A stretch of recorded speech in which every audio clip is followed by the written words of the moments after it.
Oh, war ja schmerzverzerrter Blick. Ich kann dem Erik aber gar nicht sauer sein, weil das echt jedem passiert, der mit dem Auto fährt. Mir ist es auch schon 1000-mal passiert. Der einzigen Person, der es bisher noch nicht passiert ist, ist meine Schwester, die ist schon ein paar Mal damit gefahren. An der Stelle Kompliment geht raus, die hat da irgendwie ein Feeling dafür. Aber eigentlich liegt das Problem bei der Schaltung. Wir gucken uns mal den Schaltstock vorne an und der sieht so aus. Die Reihe 2, 4 und rückwärts ist da unten und die Reihe 1, 3 und 5 ist oben. Und die untere Reihe, die ist so ein bisschen verschoben, leicht nach links. Das heißt, wenn man von dem 5. in den 4. Gang schalten will, dann passiert was? Klar, man landet im Rückwärtsgang. Total beknackt. Die Lösung des Problems könnte sein, dass man sich das Schaltgestänge da unten mal anguckt. Das ist hier unten zwischen den beiden Rücksitzen. Da muss man hier den Teppich abmachen und dann kann man dann eine Serviceklappe aufschrauben und das werden wir jetzt mal machen.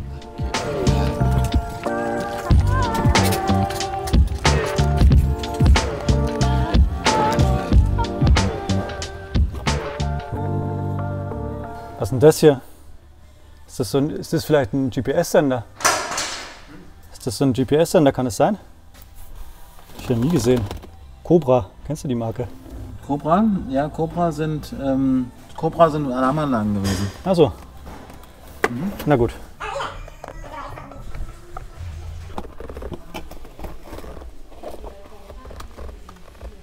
So Peeps, halb so aufregend, wie ich es mir vorgestellt habe. So sieht es aus da drin. Und bewegt sich da was? Ja, guck mal, wenn man da ein bisschen noddelt an dem Schaltstock, dann dreht sich das Ding in die entgegengesetzte Richtung. Witzig. Und woran könnte man jetzt erkennen, ob das nicht richtig eingestellt ist? Das muss man ausprobieren.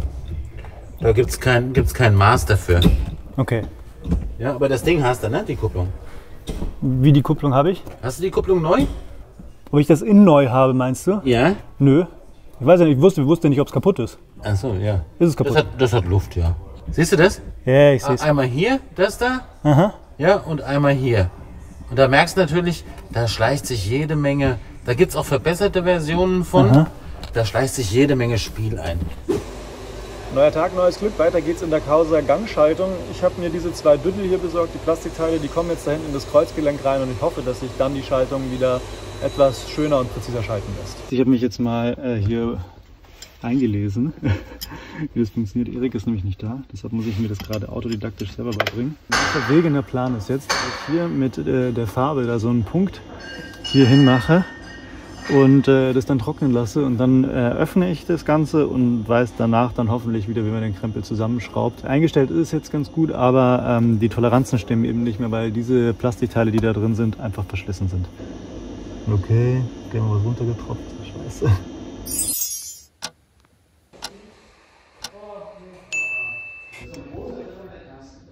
Ui.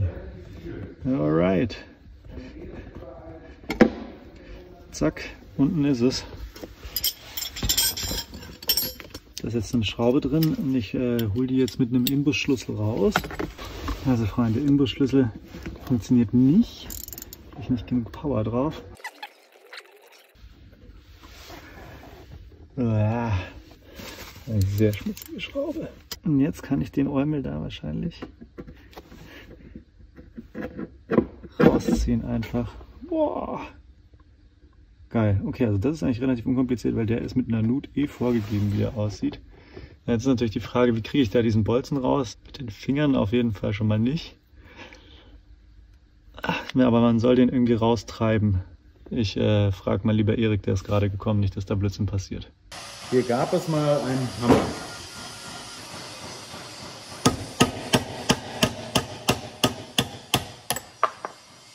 Das ist simpel, ne? Kriegt man auch genauso leicht wieder rein? Ja. Ja. Okay. Jetzt drückst du die hier raus. Warte mal, okay. Ja, fantastisch. Ja? Das ging schnell.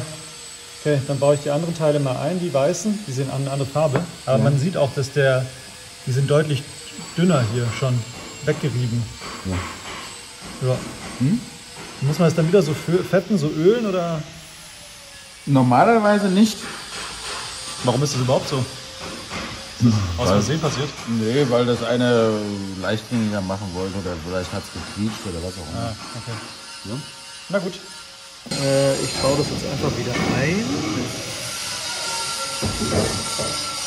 Und zwar So. Und so. Das sind die neuen Teile. Ihr seht, die haben eine andere Farbe. Don't ask me why. Aber ist mir auch ehrlich gesagt Wurst. Hauptsache es funktioniert.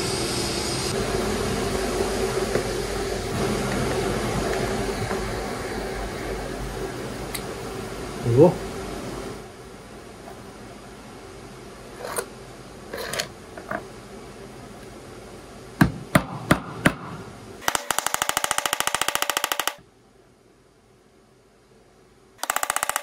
Jetzt in der Mitte etwas breiter, damit er dann in diesem Teil hier hängen bleibt und nicht einfach durchrutscht. Und damit kämpfe ich jetzt, den da wieder reinzuprügeln.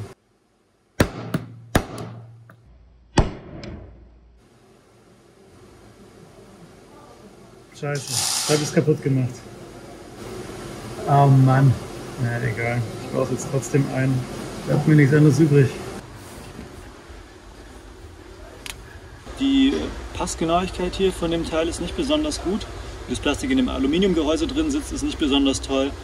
Und wie der Stift in dem Plastik drin sitzt, ist auch nicht besonders toll. Also einbauen, fahren, neue Dinger besorgen, nochmal machen. Runde 3 auf der Suche nach den perfekten Schaltgelenkbuchsen. Da sind die neuen. Die anderen waren ja so weißlich. Diese hier sind grün und ziemlich soft, ehrlicherweise, im Vergleich zu den anderen. Ich hoffe, dass das nicht zur Folge hat, dass es sich dann ein bisschen schwammiger schaltet, als es das gerade eben schon tut. Wenn die Passform gut ist und wenn die super anliegen, dann haben die auch tatsächlich eine Chance. Wir werden auf jeden Fall die alten bzw. die neuen, die ich kaputt gemacht habe, ausbauen und diese hier einbauen. Los geht's.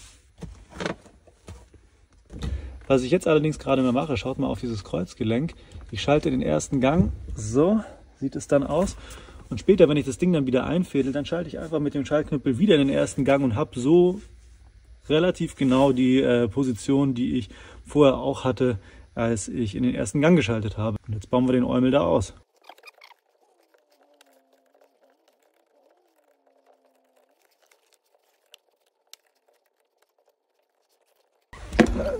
Da plumpst es dann schon runter. Dann mit dem Imbusschlüssel, damit hole ich den Zapfen jetzt da raus. So sieht das Teil aus. Und genau, der ist in so einer Nut, geht der rein, die in der Welle hockt, die zum Getriebe führt.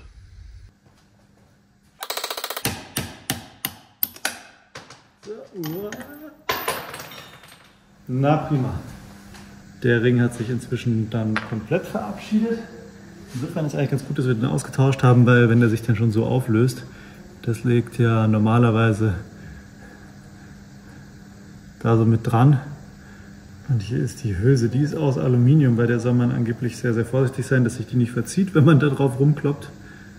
Was mich aber noch viel mehr interessiert, ist das, ist nämlich jetzt gleich, ob die neuen Ringe, das sind die hier, ob die da besser reinpassen. Oh, die sitzen sehr press. Das wird interessant. Also ihr seht schon, ich führe die da jetzt so ein. So, das sieht doch ganz gut aus. Das sieht sogar sehr gut aus. Und jetzt wird es besonders spannend. Ja, jetzt kommt der Stift wieder rein. Ui, ui, ui, ui, ui. Ui, ui, ui. Okay, okay, okay. Ihr seht das, da ist überhaupt kein Spiel. Das ist sogar sehr schmackig da dran. Also das wird jetzt auf jeden Fall ein bisschen knochiger zum Schalten sein, als es bisher war. Und ich dachte schon, weil das so ein bisschen softer ist, könnte das ein Problem werden, könnte das softer werden. Aber das Material ist zwar softer, ja, aber es sitzt dafür einfach besser. Das passt sich ja perfekt an. Irre. Bin begeistert. Bin sehr gespannt, wie sich das gleich schalten wird. Grzegorz? Ja? Grzegorz hatte mir das letzte Mal gesagt, wir pressen das Ding ein. Und das machen wir jetzt mal mit so einer, weißt du, Hydraulikpresse? Was ist das für ein Ding? Okay.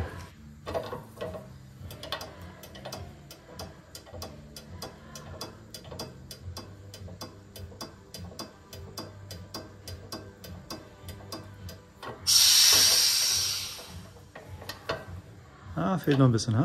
Mhm.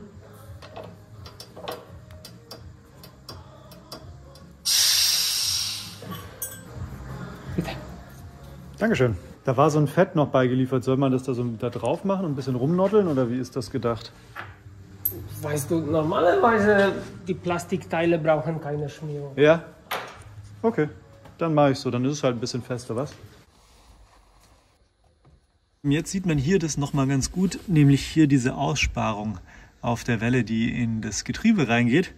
Da kommt nämlich dieser Pinöpel hier rein. Der wird hier oben reingedreht. Kann man schon mal ein bisschen andrehen, so. Dann schiebt man das da wieder drauf. Genau, so bis es wieder in der richtigen Position ist. Das ziehe ich jetzt wieder fest. Das zieht sich dann schon von selber in die richtige Position, weil der Stift ja eben auch nur da in dieses Loch reingeht. Und jetzt bin ich im ersten Gang immer noch, im Getriebe zumindest. Und jetzt gehe ich einfach mit dem Schaltstock wieder auf den ersten Gang. Steckt das da wieder drauf. Erster Gang und rein damit. Ich werde da jetzt mal ein bisschen experimentieren, was die Einstellung angeht. Weil das war beim letzten Mal noch nicht so befriedigend, muss ich ehrlicherweise sagen. 2, 3, 4. Der ist jetzt weit hinten. Das ist natürlich... Muss ich dir sagen, warum der weit hinten ist. Nicht fest genug gezogen, ich Depp. So, fest genug diesmal.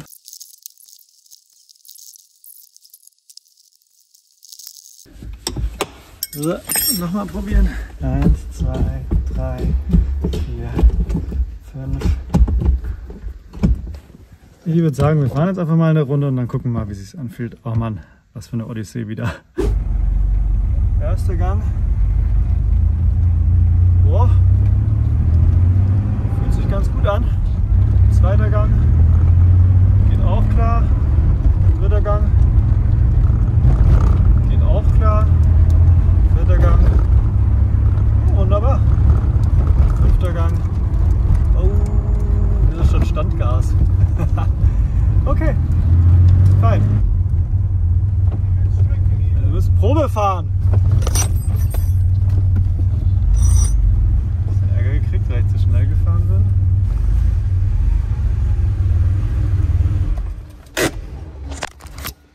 So. Dann schrauben wir den Krempel wieder zu. Und dann war das eigentlich ja nur eine Aufgabe von ungefähr 20 Minuten. Mich hat es tatsächlich jetzt eine halbe Stunde gekostet, weil ich ein Trottel bin und weil ich es nicht richtig festgeschraubt habe.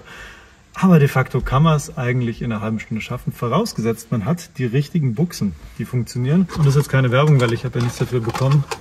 Aber die hier sind von Powerflex heißen die. Die funktionieren echt verdammt gut und es tut mir leid, FVD, eure waren leider nichts. Aber das sage ich euch gerne auch nochmal persönlich, dann könnt ihr da vielleicht irgendwie beim nächsten Mal Anpassungen vornehmen. Dann funktionieren die auch besser. Wenn euch das Video weitergeholfen hat oder ihr einfach sonst Spaß hattet, mir beim Schrauben zuzuschauen oder sonst irgendwas, dann lasst mir ein Like da, gerne auch ein Abo und dann sehen wir uns beim nächsten Video wieder. Macht's gut, ciao!